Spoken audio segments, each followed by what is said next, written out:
Thiruvananthapuram saint Thomas institute for science and ടെക്നോളജിയുടെ നേതൃത്വത്തിൽ പരിസ്ഥിതി സുസ്ഥിര സെമിനാർ സംഘടിപ്പിച്ചു. ദേശീയ സെമിനാർ എൻ.കെ. പ്രേമചന്ദ്രൻ എം.പി. ഉദ്ഘാടനം ചെയ്തു.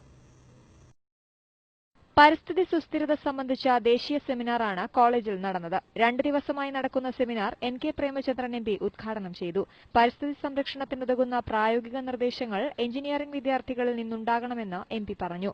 Sufferings of the people, or it should address the humanity and not only the present humanity, and it should provide plenty of choices and opportunity to the future generation. വിദ്യാർത്ഥികൾക്കായി ശാസ്ത്ര പ്രദർശനവും കോളേജിൽ നടക്കുന്നുണ്ട്. രാവിലെ 9 മുതൽ വൈകിട്ട് 7 വരെയാണ് പ്രദർശനം. സൗജന്യ പ്രവേശനമാണ് ഏർപ്പെടുത്തിയിരിക്കുന്നത്. Marthoma church education society secretary doctor Rajan Varghese, doctor Usha Thomas, Cheriyan Varghese, doctor R L. Rag എന്നിവർ സെമിനാറിൽ പങ്കെടുത്തു. ന്യൂസ് 18 തിരുവനന്തപുരം.